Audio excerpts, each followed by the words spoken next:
My name is Jake Miller, and it all started like every other ridiculous encounter with Melinda Hayes, the president of the Pinewood Grove HOA. I had just brought Blaze, my and my wife Lena's glossy black German Shepherd, home from a walk around the neighborhood, letting go of his leash so he could romp around in the front yard. I was about to head inside for a glass of water when I noticed her standing at the edge of the yard, arms crossed, that familiar smug look plastered on her face. Welcome to Pinewood Grove, a suburb in Hillsboro, Oregon, where the houses are perfectly aligned, oak trees shade Maple Lane, and Melinda is always finding ways to drive you nuts. Before diving into the story, comment where you're watching from, and don't forget to subscribe so you never miss the latest video.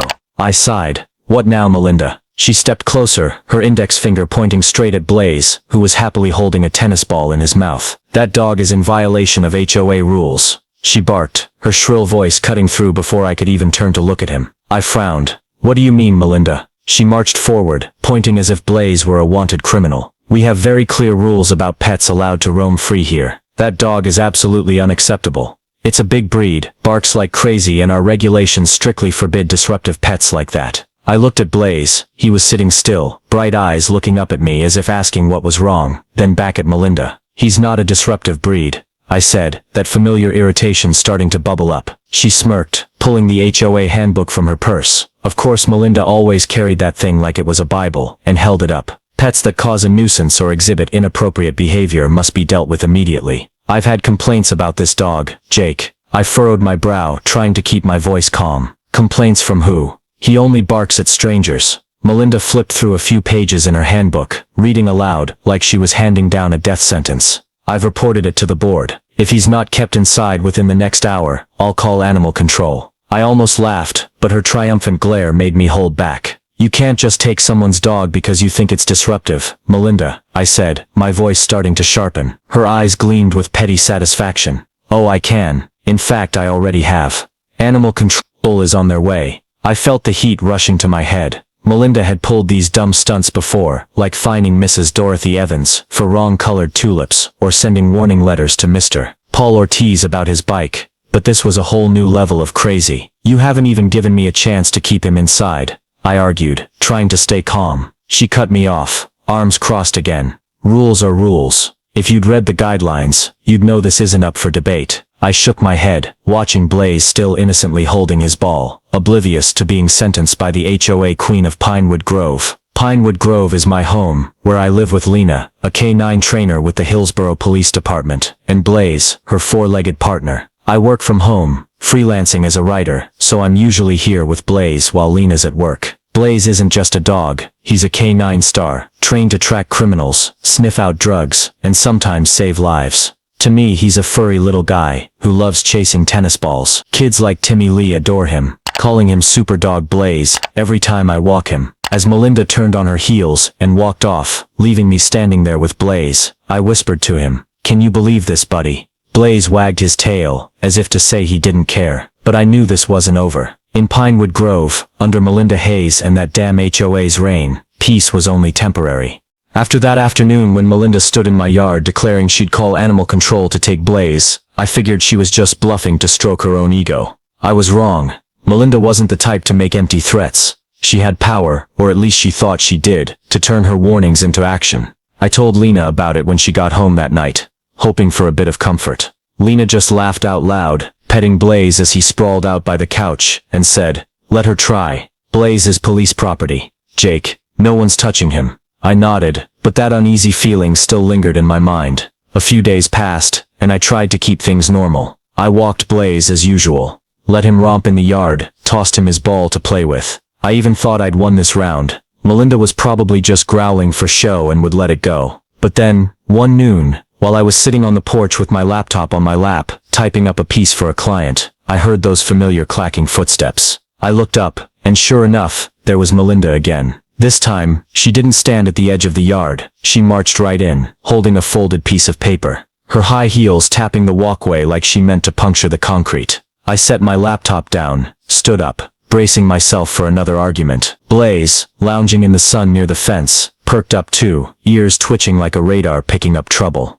Melinda stopped a few steps from me, thrusting the paper at me like it was a court summons. "This is an official warning from the HOA," she said, her voice steely. "Your dog has crossed the line. He needs to be kept inside 24/7, or we'll take stronger measures. I took the paper, glancing at it, bold print, red HOA stamp, and a long list of violations. I'd bet she made up herself. What violations? I asked, trying to keep my tone, even though I wanted to yell. Melinda crossed her arms, that smug look back in full force. He barks constantly, runs through other people's yards, threatens neighborhood safety. Did you know Mr. Paul Ortiz called me last week saying it scared him? We don't tolerate dangerous pets like that in Pinewood Grove. I looked at Blaze. He was yawning, the tennis ball rolling under his paws, and nearly laughed. Dangerous, Melinda, he's a house dog. He's never even bitten anyone. She shook her head, pulling the HOA handbook from her purse, that thing I swear she takes to bed, and pointed to a marked page. The rules are crystal clear, Jake. Disruptive pets must be controlled. If you don't keep him inside, I'll have animal control come confiscate him. This isn't my first warning, and I don't have time to argue further. I felt the heat rising in me. You say confiscate like he's an object. This is my dog, Melinda, not some trash can you can haul off. Melinda smiled, the kind of smile that makes you want to punch something. Oh, I have the authority. The HOA agrees with me. This dog is a problem, and it'll be dealt with. You have 1 day to keep him inside, or don't say I didn't warn you. I gripped the paper, fighting the urge to rip it up right in front of her. You can't just decide that on your own, I said, my voice starting to tremble with anger. She shrugged, turning away. Rules are rules. You should read the guidelines carefully. I stood there, watching her walk off, her heels clacking into the distance. Blaze got up, trotted over to me, wagging his tail like he was asking, all done stressing yet? I bent down to pet him, whispering,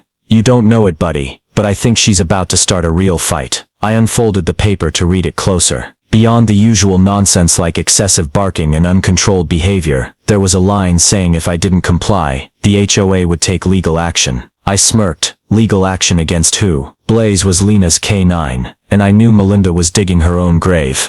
The next morning when I went out to grab the paper from the mailbox, I found a white envelope sitting smugly inside, stamped with the red seal of the Pinewood Grove HOA. I opened it, and sure enough, it was the first official violation notice. Bold letters, stiff language, demanding I keep Blaze inside 24/7, or he'd be confiscated for disruptive behavior and threatening neighborhood safety. I read it and wanted to tear it to shreds right then, but I held back, stuffed it in my pocket, and headed back inside. Blaze was sprawled out on the kitchen floor, tennis ball in his mouth, wagging his tail when he saw me. I sat down next to him, petting his head, and muttered, you know you just got sentenced, buddy. He tilted his head, looking at me with those bright eyes like he was saying, what I do? I gave a wry smile, pulling the letter out to reread it. Besides the usual complaints, like excessive barking and running through other yards, there was a part saying, Mr. Paul Ortiz had officially complained, calling Blaze a potential hazard. I shook my head. Paul, who's scared of dogs down to his bones, probably freaked out just hearing Blaze sneeze from a distance.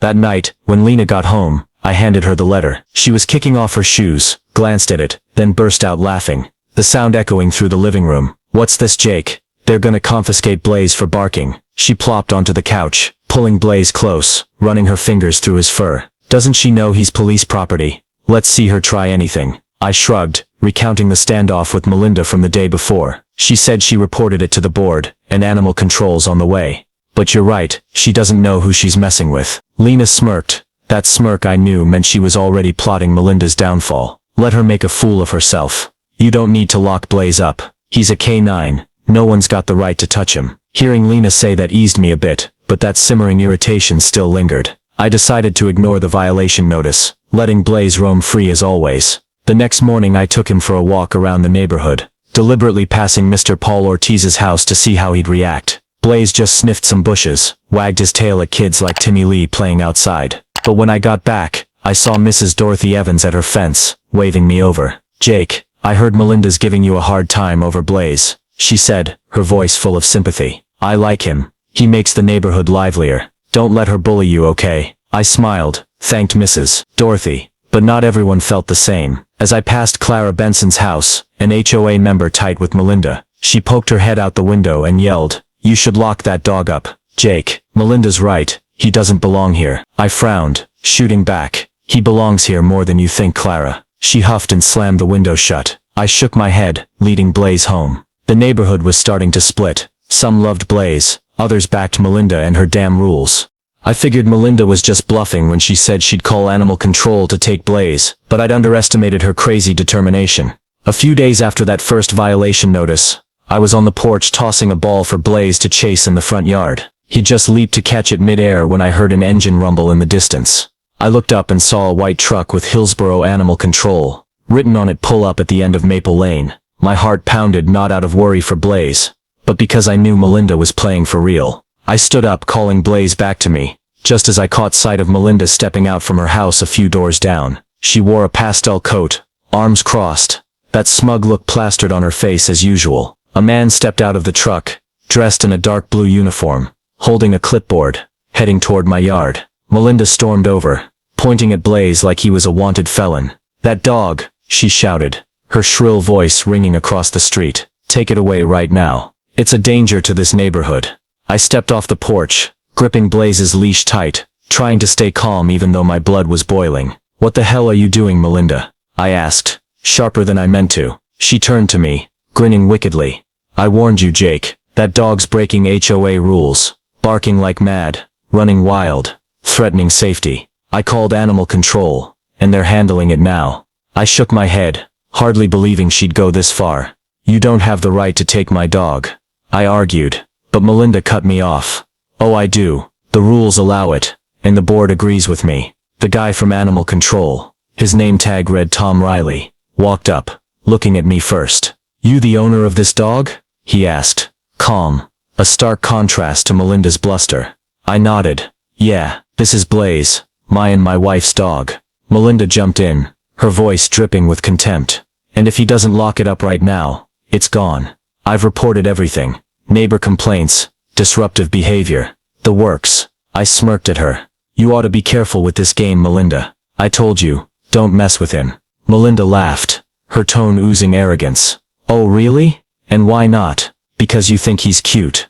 I leaned toward her, lowering my voice just enough for her to hear. "No, because my wife's a K9 trainer with the Hillsborough Police Department, and Blaze is an official police dog." Melinda froze, her smile locking up like wax. Her mouth opened then shut, like a fish out of water, speechless for the first time since I'd known her. Melinda Hayes was finally silent. Tom Riley raised an eyebrow, turning to me. "Wait, you said this is a K9? I nodded, keeping my eyes on Melinda. "Yep, Blaze is police property, trained to track criminals and sniff out drugs. You can check with the Hillsborough PD if you want." Tom took a closer look at Blaze, then suddenly burst out laughing.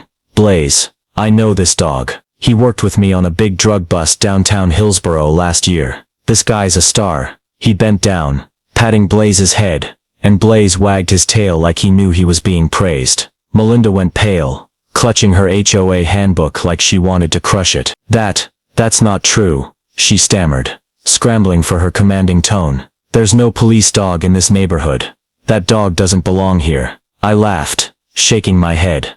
"Melinda, you don't get to decide who lives where. And FYI, Blaze has been here longer than you." She let out a nervous, high-pitched laugh. "This is a misunderstanding. I didn't know." Tom straightened up, crossing his arms, looking at Melinda with zero sympathy. "So let me get this straight. You called me out here to take a police dog, legally doing its job, sitting in its owner's yard." Melinda opened her mouth, but nothing came out. I shrugged, savoring every second. "That's right, Tom. Looks like she just tried to lock up a four-legged cop." Melinda turned ghostly white, stammering, her hands gripping the HOA handbook like it was her last lifeline. "I didn't know it was a police dog," she said, her voice shaky, trying to claw back some shred of authority that had already slipped away. "How was I supposed to know? It's not wearing a badge or anything." I smirked, shaking my head. "Melinda, you don't need a badge to see he's a house dog. You just wanted to stir up trouble." She spun toward me, her eyes flashing with a mix of anger and panic. "This is a misunderstanding. I was just following HOA rules to protect the neighborhood. You can't blame me for not knowing." Tom chuckled loudly, bending down to pat Blaze's head again. "Protect the neighborhood from what? This guy helped me bust a drug dealer in Hillsborough. If anyone's protecting Pinewood Grove, it's Blaze, not you." Melinda flushed red, then went pale, her hands trembling so much I thought she'd drop her handbook. "I thought it was a threat," she mumbled, but her voice was so feeble no one could buy it. I shrugged, looking at her. "You thought wrong, Melinda. So now what? Are you going to apologize, or keep digging yourself deeper?" She didn't answer, just stood there, eyes blinking rapidly like she was searching for a way out of the trap she'd set for herself. But this drama wasn't just between me and Melinda anymore. The sound of the animal control truck had caught the neighborhood's attention. Mrs. Dorothy Evans stepped out from her yard next door, hands on her hips, taking in the scene. "What's going on here, Jake?" she asked, her voice full of curiosity. I laughed, pointing at Melinda. She called animal control to take Blaze, but turns out he's a police K9. Now she doesn't know what to do. Dorothy clapped her hands, beaming. "I knew it. Blaze is the best dog around here. Melinda, you ought to be ashamed of this stunt." Melinda turned to her, trying to regain her commanding tone. "Dorothy, this is HOA business, not yours." But Dorothy wasn't having it. "Oh, I think the whole neighborhood has a right to know when you try to lock up a four-legged hero." Just then, little Timmy Lee ran out from the house across the street, yelling, "Blaze is a super dog. Don't take him." The kid raised his tiny fist at Melinda, nearly making me crack up. Clara Benson, Melinda's bestie on the HOA board, showed up too, standing by her side like she was there to back her up. "Melinda's right," Clara said, her voice stiff. "That dog barks too much. We need rules to keep order." But even Clara couldn't salvage this mess. Tom Riley shook his head, looking at both of them. "You're wasting my time here, ladies. I'm not taking a K9 anywhere. If there's a problem, call the cops and sort it out." He turned to me, winking. "Good luck with this bunch, Jake. Blaze is a good pal of mine. Keep him safe." Tom climbed back into his truck, started the engine, and drove off, leaving Melinda standing there with a blank stare. More neighbors started gathering. Mr. Paul Ortiz poked his head over the fence, awkwardly quiet as people turned to look at him. I knew he was the one who'd complained, but now he didn't dare speak up. Timmy ran over to Blaze, hugging his neck, making him wag his tail happily. I glanced at Melinda, watching her step back a bit, clearly trying to figure out how to escape the growing, buzzing crowd. That night I told Lena everything. She sat on the couch petting Blaze, laughing so hard tears streamed down her face. "She made a fool of herself without us lifting a finger," Lena said, her voice full of glee. "But watch out, Melinda's not the type to give up easy." I nodded, looking at Blaze sprawled by my feet. "I know, she might be quiet now, but I bet she's plotting payback." Lena smirked. "Let her try. Blaze and I will give her a lesson she won't forget." I laughed along. Just a few days later, my front yard mailbox turned into a battlefield of white envelopes stamped with the red Pinewood Grove HOA seal. The first one came one morning after I'd walked Blaze. I opened it, and it didn't just repeat the excessive barking bit, it added a new charge: pet detracting from neighborhood aesthetics. I frowned, glancing at Blaze, lounging in the sun outside, his tennis ball rolling under his paws. "Detracting from aesthetics. My foot," I muttered, ripping the paper and tossing it in the trash. But that was just the start. The next day another letter showed up, this time claiming Blaze endangered children, because he'd run through Mr. Paul Ortiz's yard, a yard I'd swear Blaze never set foot in. I started feeling like this game wasn't funny anymore. By the end of the week, I had a thick stack of violation notices on the kitchen table, one a day, each more absurd than the last. Uncontrolled pet barking disrupting residents' sleep, even dog toys making the yard non-compliant. I stared at Blaze's beat-up tennis ball by the fence, wondering if Melinda was seriously counting every time it rolled. I brought the pile to Lena, hoping she'd crack up like before. But this time she just frowned, flipping through them, then said, "She's going all in, Jake. This isn't a joke anymore." I decided to ignore them all. No locking Blaze up, no replying, just letting him roam as usual. But Melinda didn't stop at letters. One afternoon, as I sat on the porch with my laptop, I saw her going door to door, a stack of papers in hand, knocking on everyone's houses. I raised an eyebrow, wondering what she was up to.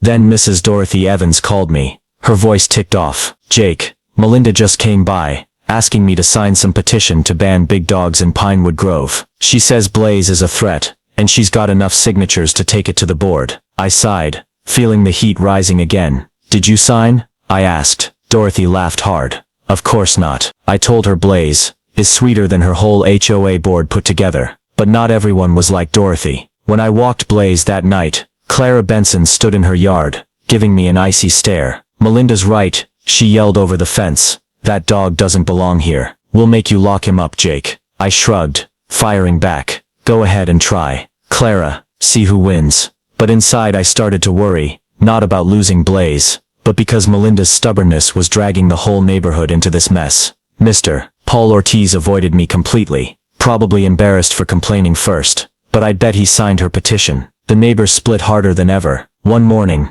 I saw Timmy Lee and some other kids outside my yard, holding homemade signs saying Save Blaze, and Blaze is a super dog. I laughed, went out to thank them, and Blaze wagged his tail, playing with them. But that same day, another letter came, this time saying I was encouraging disruptive behavior by letting kids gather near Blaze. I rubbed my forehead, wondering if Melinda was really free enough to spy on me all day. That night, I sat with Lena on the couch, the violation pile spread across the table. She's throwing everything at the wall, hoping something sticks, Lena said. Calm, but I could tell she was getting fed up too. She's desperate, Jake. But this is her biggest mistake. I frowned. What do you mean? Lena smirked, petting Blaze beside her. She doesn't know who she's up against. Just watch. She's handed us all the proof we need to end this. I nodded, watching Blaze yawn, clueless about the chaos. I knew Lena was right. Melinda was digging herself deeper, but I still felt the pressure. Pinewood Grove was like an arena now, and Blaze and I were stuck in the middle. I whispered to him, "Hang in there, buddy. We'll get through her." Things started heating up one afternoon while I was tossing a ball for Blaze in the yard. I heard a familiar engine, not the animal control truck from before, but a Hillsborough Police Department patrol car pulling up right in front of the house. I frowned, thinking something serious was up, but then Officer Ryan Powell stepped out, holding a stack of papers, flashing a friendly smile. I recognized instantly. Ryan was Lena's colleague, had worked with her and Blaze on some big cases. I waved, calling Blaze over. "Ryan, you here to arrest me for letting Blaze run around?"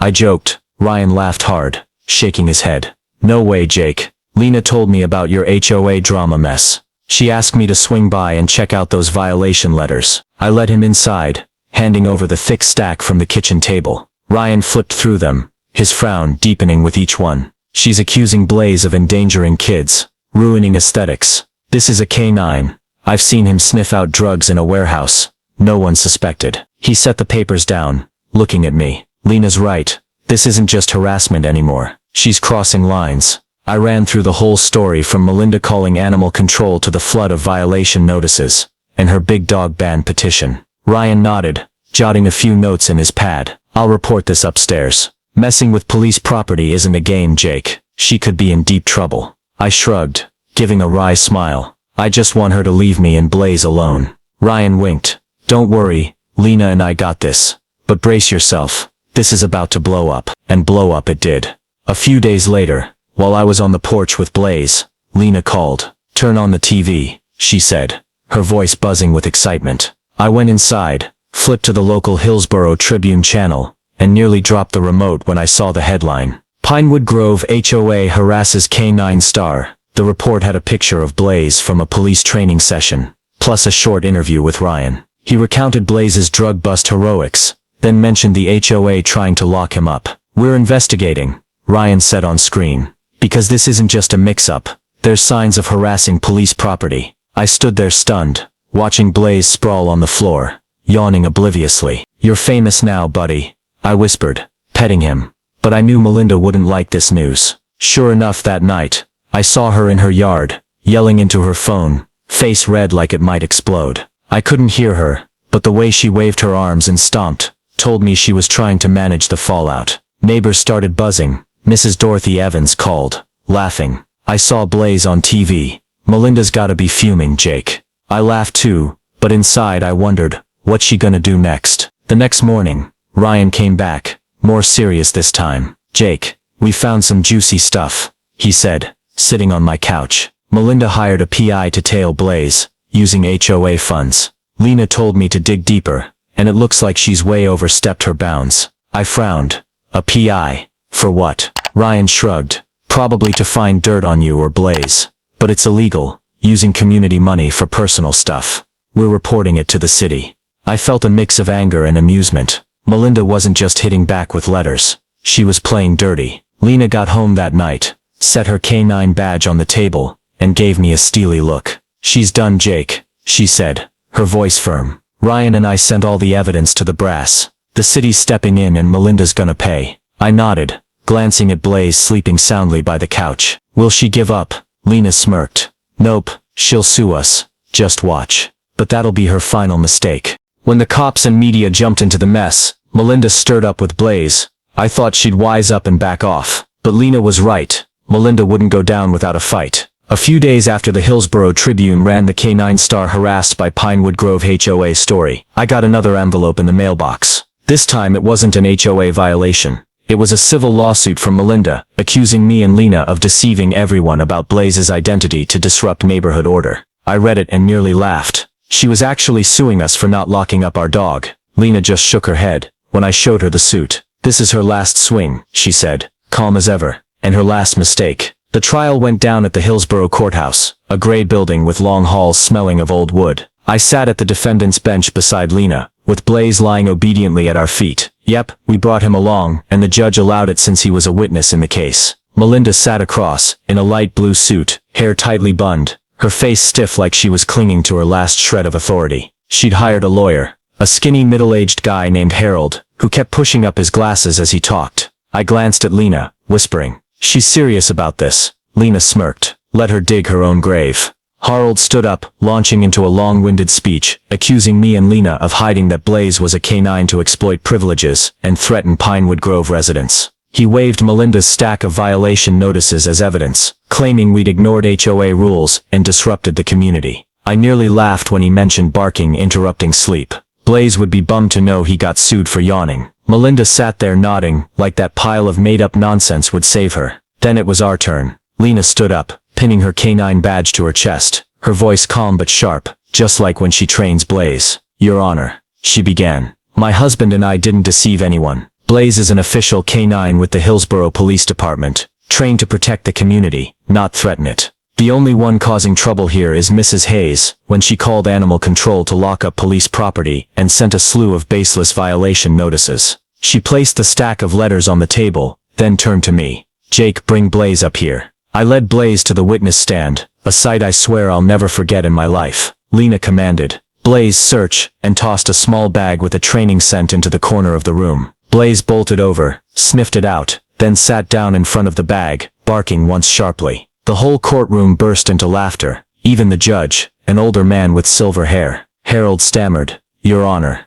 this is a farce." But the judge raised a hand, cutting him off. "I see this as clear proof that this dog isn't a threat. On the contrary, it's a valuable asset." Lena wasn't done. She presented evidence Ryan Powell had gathered invoices, showing Melinda used HOA funds to hire a private investigator to tail Blaze, plus a copy of the Big Dog Ban petition with Clara Benson's signature, and a few others. "Mrs. Hayes didn't just harass my family," Lena said, her voice icy. "She abused her authority and HOA funds for personal gain. This isn't an internal issue anymore. It's illegal behavior." I glanced at Melinda, seeing her go pale, her hands gripping the chair like she wanted to crush it. Harold tried to argue back, but the judge had lost patience. He banged his gavel, dismissing Melinda's lawsuit, then looked straight at her. "Mrs. Hayes, not only is this case groundless, but your actions show signs of breaking the law. I'll refer this matter to the city for further investigation into your use of HOA funds." Melinda opened her mouth,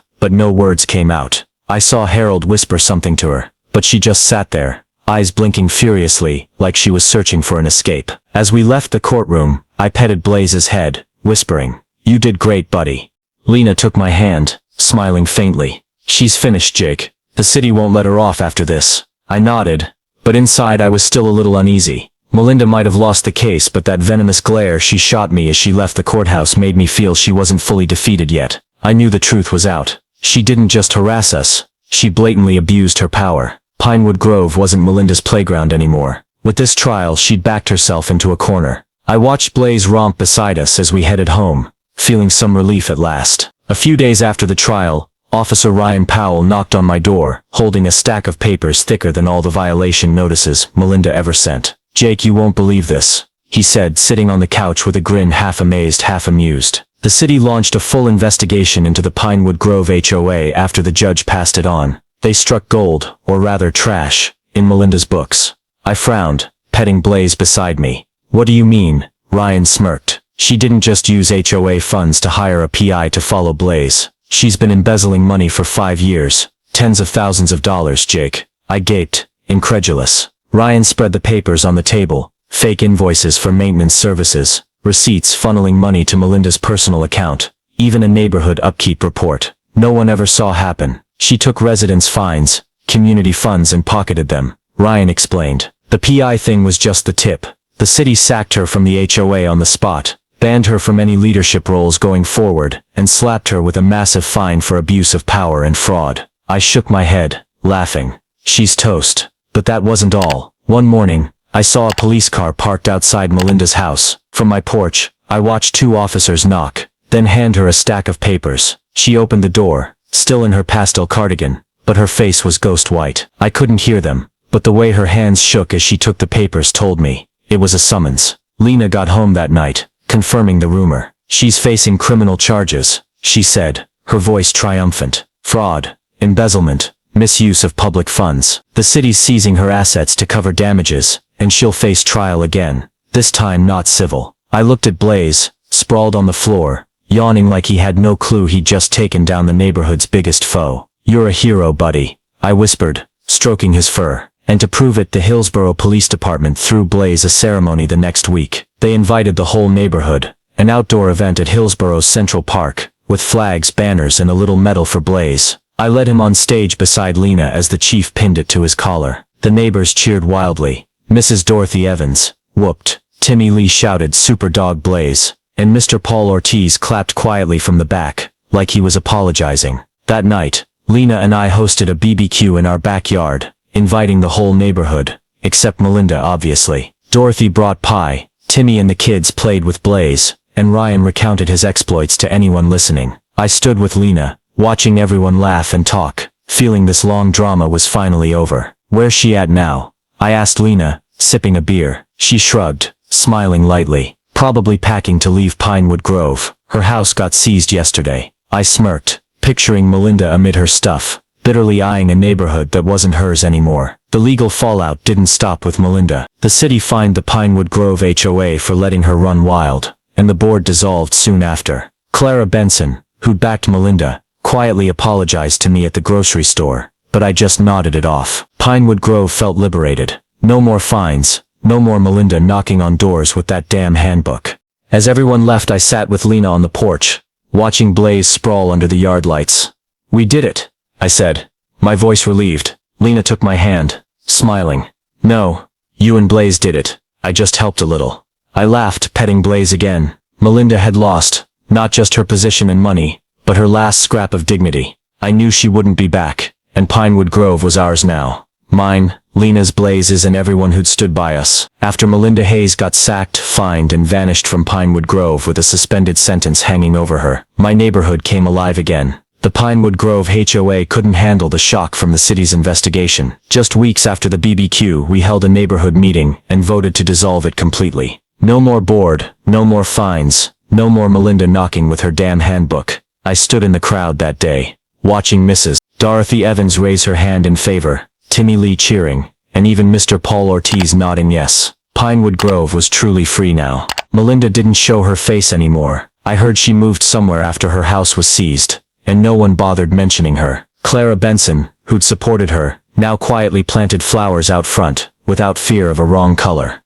Fine. The neighborhood changed so fast I barely recognized it. Yards bursting with color and free decorations. Kids biking up and down Maple Lane without getting scolded for noise. I walked Blaze daily, watching him romp with Timmy and his pals, feeling a peace I hadn't known under Melinda's reign. Blaze was still the neighborhood star, but not the drama centerpiece anymore. I let him roam the yard, tossed him his ball, and no one complained. Once Mr. Paul Ortiz walked by, paused to watch Blaze, then nodded at me. No apology, but I knew he'd reconsidered the hazard he once feared. Mrs. Dorothy often brought pies over, saying it was to thank Blaze for freeing us. I laughed, shared them with Lena, and we both agreed this drama was worth it in the end. I sat with Lena on the porch, watching Blaze sprawl under the yard lights, yawning after a day of play. The sun set behind the oaks, painting Maple Lane a warm orange. We did it, huh? I said, holding Lena's hand. She smiled softly, nodding.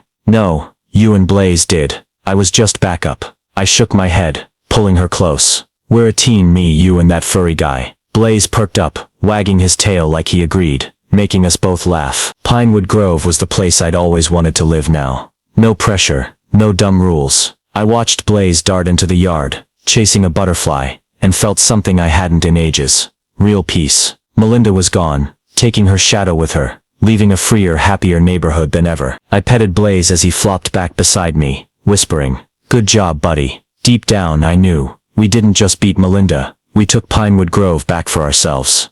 The story HOA Karen reports my dog as a nuisance.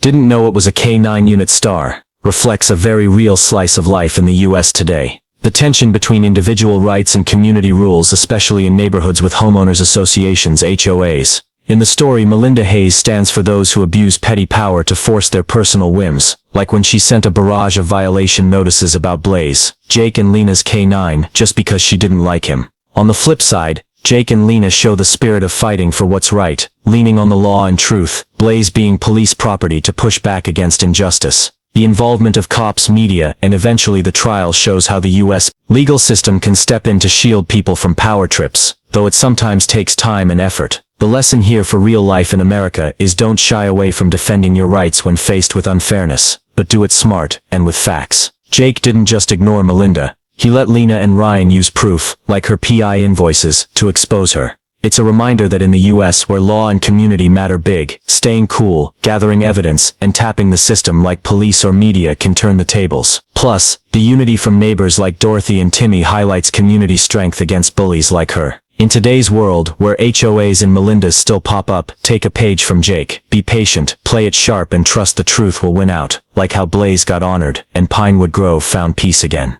Don't forget to hit like and subscribe to catch more hilarious drama stories like my battle with Melinda and Blaze's victory. Thanks for watching, and see you in the next video, where we'll dig into more wild secrets from Pinewood Grove.